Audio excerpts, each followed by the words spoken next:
Les propos de Paul Kagame continuent de faire réagir. Une prise de parole était particulièrement attendue, celle de Félix Tshisekedi. Pour rappel, cette semaine sur notre antenne, le chef de l'État rwandais avait nié tout crime commis par ses troupes en RDC et critiqué le rapport mapping de l'ONU qui recense les crimes les plus graves commis au Congo entre 1993 et 2003.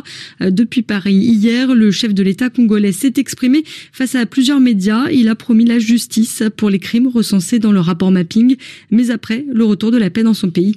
On écoute Félix Tshisekedi. Permettez-moi de vous le dire, je ne suis pas là pour répliquer à mon homologue. C'est quelqu'un avec qui j'ai de bonnes relations, je saurais comment passer le message autrement.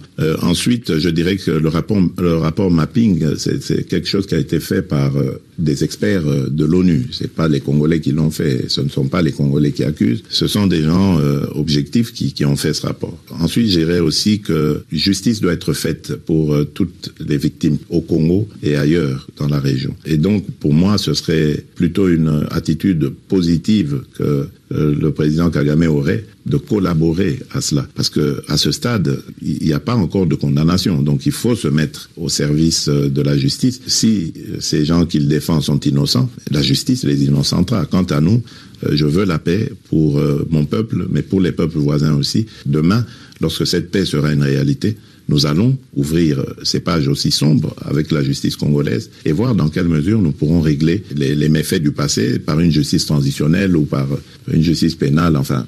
Le président de République démocratique du Congo, après les propos de Paul Kagame, l'UDPS, le parti au pouvoir en RDC, lui aussi a réagi hier. Correspondance à Kinshasa de Kamanda Wakamanda Muzembe. Pour le président intérimaire de l'UDPS et premier vice-président de l'Assemblée nationale, Paul Kagame a adopté une posture négationniste face aux crimes commis sur le sol congolais par les troupes rwandaises. Pour Jean-Marc Kabund, président du parti présidentiel, l'essentiel est d'œuvrer pour un tribunal pénal international sur la RDC sur base du rapport mapping établi par des experts de l'ONU. Une cour devant laquelle devraient comparaître tous les auteurs de ces crimes, quels qu'ils soient et où qu'ils se trouvent.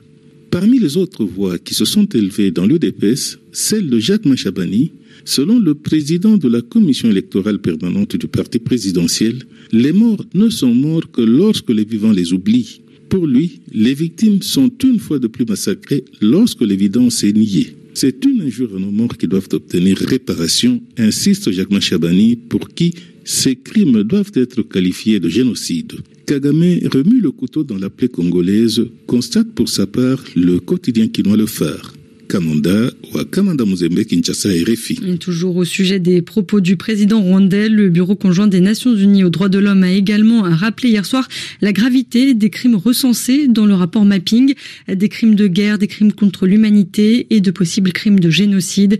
Il a également rappelé que c'est au gouvernement congolais de choisir les mécanismes de justice transitionnelle appropriés pour juger les responsables.